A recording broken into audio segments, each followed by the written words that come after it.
When most people think about starting dropshipping, the first thing they feel is overwhelm. They see complicated charts, endless apps, expensive ads, long YouTube tutorials, and people making it sound like you need to be some sort of technical genius to get started. But here's the truth I wish someone had told me on day one. Dropshipping is not complicated. Your mindset is. The business itself is simple. It's the doubts, overthinking, and fear of failing that make it look harder than it actually is. When I started, I wasn't confident. I didn't know how payment gateways worked. I didn't know how to design a store, and I had zero experience running any kind of online business. But I had one advantage. I didn't let myself get stuck in the research phase. Most beginners drown in information instead of taking action. They watch 50 videos, take 20 notes, hesitate for weeks, and still don't launch anything.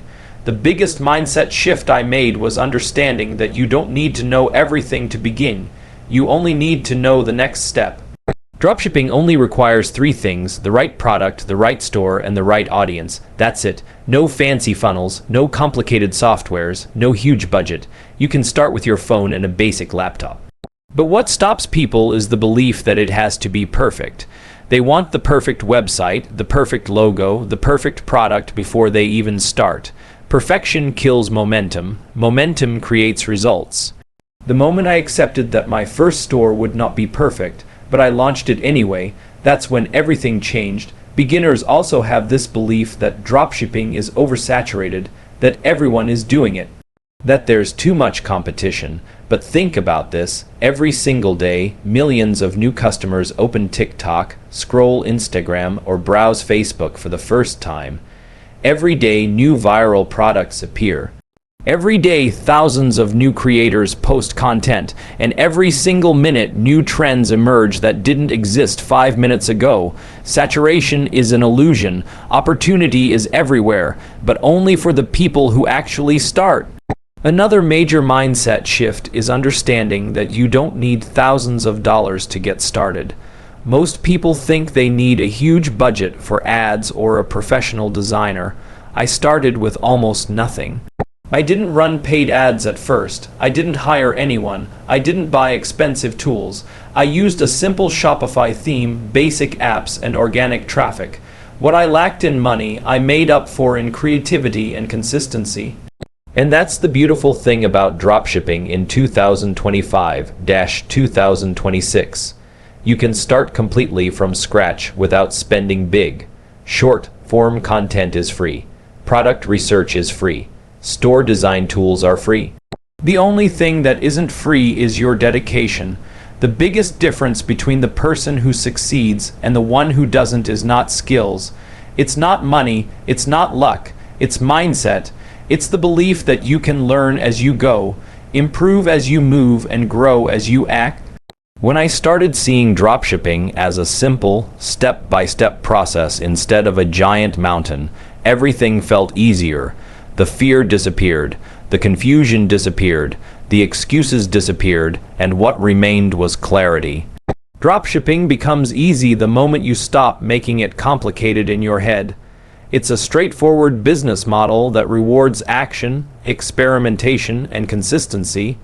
And the moment you switch your mindset from "I need to know everything before I start" to "I'll start now and learn on the way," that's the moment you truly begin your journey. Finding a winning product is the single most important step in dropshipping. Without it, nothing else matters. The truth is, most beginners get stuck here for weeks, endlessly scrolling AliExpress, Amazon, or Shopify product lists, thinking they need some magical product that guarantees instant success. But here's the reality I discovered: a winning product is not about luck, it's about strategy. And the strategy I used was simple, repeatable, and completely doable from scratch. The first thing I did was stop looking for the perfect product. Instead, I looked for products that solve a problem or make life easier, products that people are excited to share, and products that people are willing to spend money on impulsively. I ignored products that were overly competitive, overly complex, or required too much explanation. The best products are simple to understand in a few seconds, and they trigger a strong emotional response, like curiosity, desire, or urgency. Next, I focused on trending products.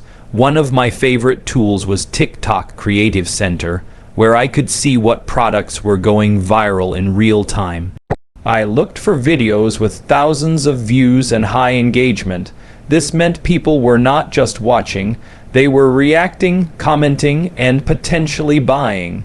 I cross-referenced these with platforms like Amazon Movers and Shakers, AliExpress Trending, and even Facebook ad libraries to see what products were currently selling. The goal was to validate demand before even listing the product in my store. If people were already engaging and buying online, it was proof that the product could work. Price is another critical factor. I avoided high-ticket items at first because they require more trust, more convincing, and more complex ad strategies. Instead, I focused on products priced under $30. These are impulse-friendly, easy to market, and more likely to get fast sales. I also checked shipping times. One mistake beginners make is picking a product with slow delivery.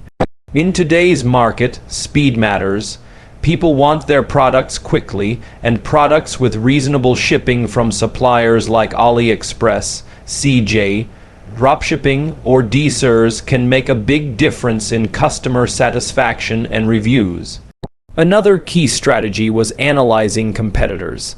I didn't just randomly copy stores. I looked at which products my competitors were advertising heavily, how they presented them, what pricing they used, and what their customers were saying in comments and reviews. This gave me insights into what was working, what was missing, and where I could differentiate. Sometimes the winning angle is not a new product.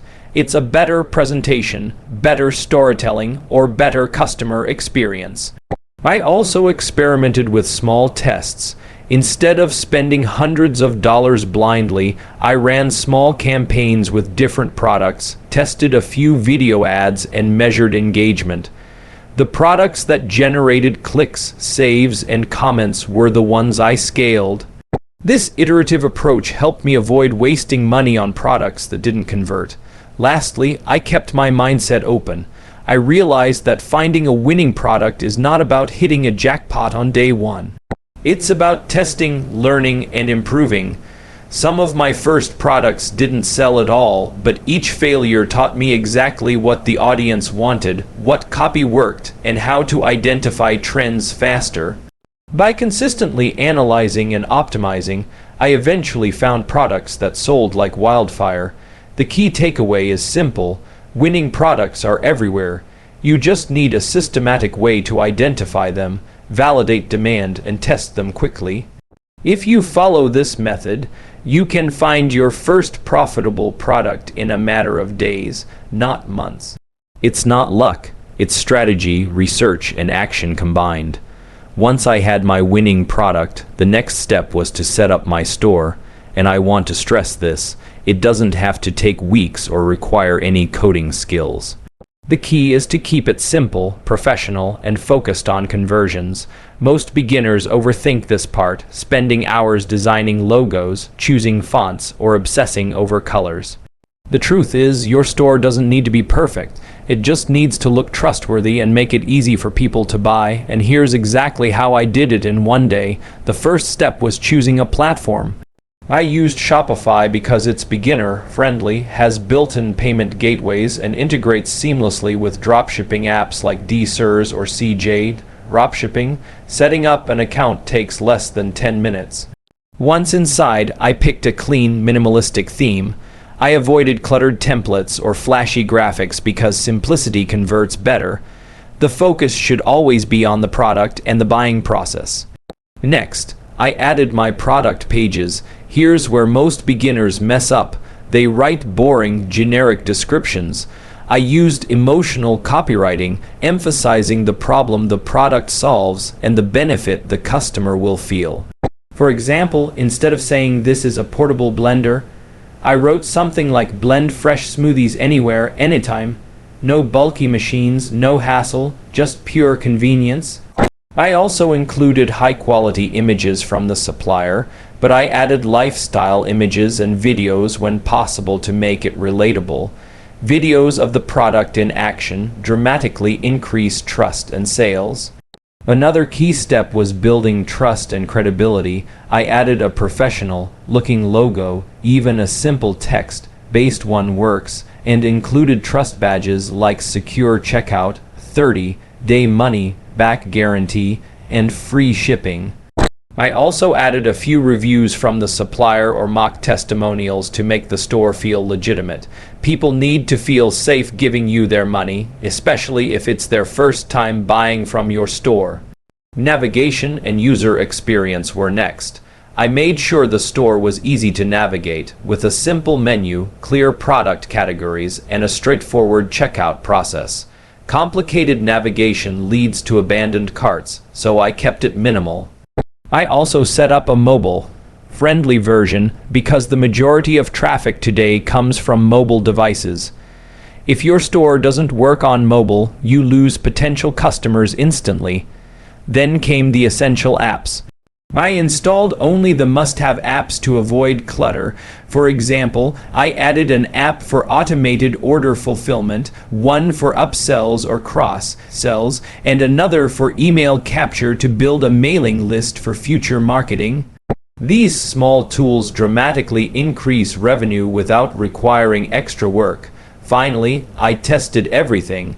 I went through the entire store as if I were a customer, clicked products, added them to the cart, and completed a checkout test. Any friction or confusion was fixed immediately. This step is crucial because even small mistakes can reduce trust and kill sales. The beauty of this approach is speed. By focusing on simplicity, trust, and conversions, I was able to launch a fully functional dropshipping store in just one day. Most beginners spend weeks tweaking things that don't matter, while the ones who start fast and test products immediately get sales first. Remember, a store doesn't need to be perfect to succeed. The product, presentation, and buying experience matter far more. The key takeaway is this: launch fast, keep it simple, focus on trust, and always test. Once your store is live, you can refine and optimize as you go. But the first step is action. The faster you get your store live, the sooner you start generating revenue, learning from customers, and building momentum. Dropshipping is a do-and-learn business, not a perfect planning business.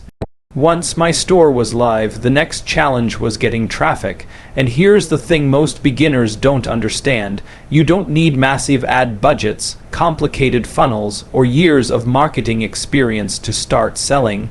The easiest way to get traffic, especially in today's market, is through short-form viral videos. TikTok, Instagram Reels, YouTube Shorts, or even Facebook Shorts. These platforms are designed to make content go viral quickly, and they are free to use. I used exactly this method to get my first sales without spending a dime on ads. The first step was understanding what makes a short-form video viral. People scroll fast. You have 2-3 seconds to capture their attention. That's why hooks are everything. I started my videos with dramatic questions or bold statements that made viewers stop scrolling. For example, tired of messy kitchens, this gadget changes everything, or I can't believe I didn't know this before. The goal is to trigger curiosity immediately so the viewer keeps watching. Next, I focused on demonstrating the product in action. People want to see results, not just the product on a shelf. I filmed videos showing exactly how the product works, the problem it solves, and the benefit it provides. Short, clear, relatable demonstrations make it easy for viewers to imagine owning the product themselves. Even if you don't have a huge budget, you can use your phone, natural lighting, and simple props to create engaging videos. The more authentic it feels, the better it converts. Another critical strategy was leveraging trends. I didn't just post random videos. I watched trending sounds, effects, and formats on TikTok and Instagram Reels. Using trending music or effects increases the chance that the algorithm pushes your content to a wider audience. But here's the key: I always adapted trends to my product, rather than forcing my product into a trend awkwardly. For example, if a dance trend was popular, I might show a quick before and after using the product, timed to the beat. This approach helped my videos feel natural while still riding the trend wave. I also learned the power of volume and consistency. I didn't rely on 1 or 2 videos going viral. I filmed 10-20 videos in one batch, testing different angles, hooks, and storytelling methods. Some videos performed better than others, and that's expected. The algorithm rewards consistent posting. Every video is a new opportunity for organic traffic. Over time, even if some videos don't go viral, a few will hit the right audience and generate real traffic and sales. Engagement is another critical factor. I encouraged viewers to comment, save, and share by asking questions or inviting opinions. For example, which color do you like, Mora or B? Or tag someone who needs this. The more engagement your video gets, the more the platform pushes it, and the more traffic you send to your store. This simple engagement loop can generate thousands of views with zero ad spend. Finally, I made sure every video had a clear call to action. Viewers needed to know what to do next. Visit my store, click the link in bio, or swipe up. Without a clear CTA, viral traffic doesn't convert. The combination of attention, grabbing hooks, product demonstration, trend adaptation, engagement strategies, and clear CTA turned my short-form videos into a consistent traffic machine. The biggest takeaway is this: organic short-form content is the easiest, fastest, and cheapest way to drive traffic to your dropshipping store. You don't need to wait for paid ads, large followings, or expensive marketing courses. You just need creativity, consistency, and the willingness to experiment. When I mastered this method, sales started rolling in, and I realized that traffic, once the hardest part for beginners, is actually the easiest part if you leverage the power of short-form videos.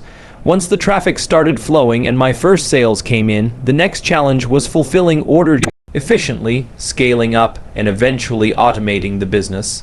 This step is crucial because a great product and viral traffic are meaningless if your customers don't receive their orders on time, or if you burn out trying to manage everything manually.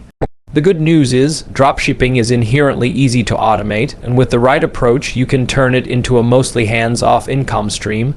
The first thing I did was streamline order fulfillment. At the beginning, I manually processed every order, copying customer details, placing orders on AliExpress, and tracking shipping. While this works for the first few sales, it quickly becomes overwhelming. That's why I integrated DSers, a dropshipping automation tool that connects my store to suppliers. With this, new orders automatically synced with the supplier, who then shipped the product directly to the customer. This saved hours of work and reduced errors, giving me more time to focus on scaling. Customer service is another critical aspect. I created templates for common questions like shipping inquiries or product issues, and used apps to automate responses wherever possible. Quick, professional communication increased trust and led to positive reviews, which in turn boosted conversions. I also monitored tracking updates and proactively informed customers about delays. Handling customer service efficiently doesn't just save time. It improves your store's reputation and repeat sales. Once fulfillment was automated, I shifted focus to scaling up. Initially, I relied on organic traffic, but to grow faster, I reinvested profits into paid ads on TikTok, Instagram, and Facebook. I started small, testing ads with $5, $10 budgets to see which creatives, audiences, and products performed best. Once a winning combination was identified, I gradually increased the budget. This testing and scaling strategy ensured I spent money only on ads that actually converted, reducing risk while increasing profits.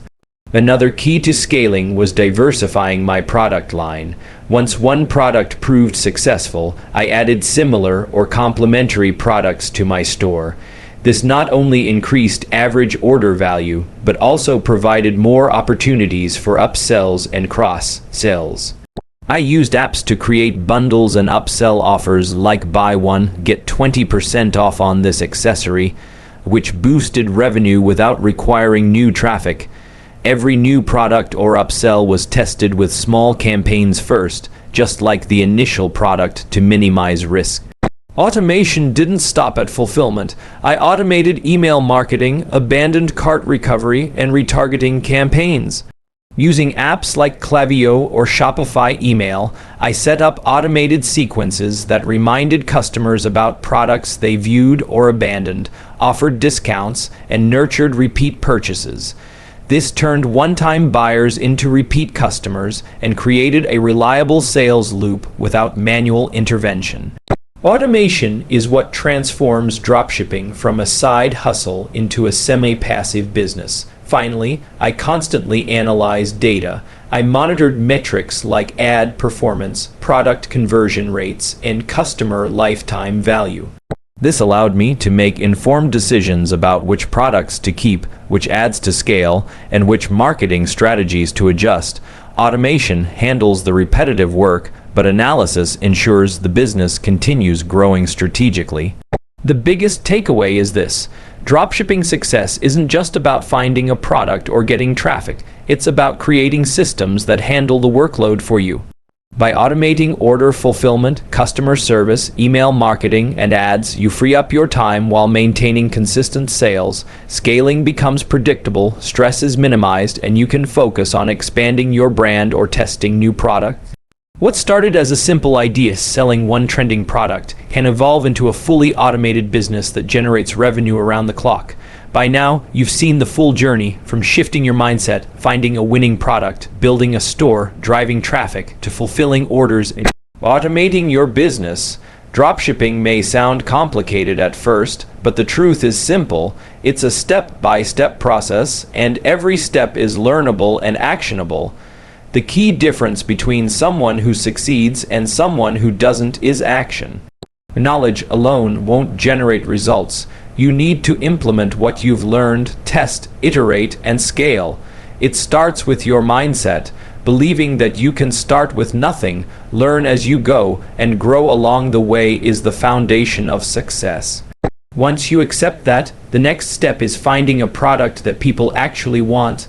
Something simple, relatable, and problem-solving. From there, setting up your store doesn't have to be overwhelming. A clean, trustworthy, and functional store is enough to start selling immediately. Perfection comes later, action comes first. Traffic, the lifeblood of any store, is easier than ever if you leverage short-form content. Viral videos on TikTok, Instagram, and YouTube Shorts can generate organic traffic and real sales without spending $1 on ads. And when your first sales start coming in, fulfilling orders efficiently and automating your processes ensures that your business can grow without burning you out. Scaling becomes predictable, and what was once a small store can evolve into a sustainable revenue-generating machine. The entire process works because each step builds on the previous one. Mindset drives action. Action leads to a store. A store paired with traffic generates sales. Efficient fulfillment and automation allow you to scale and free your time.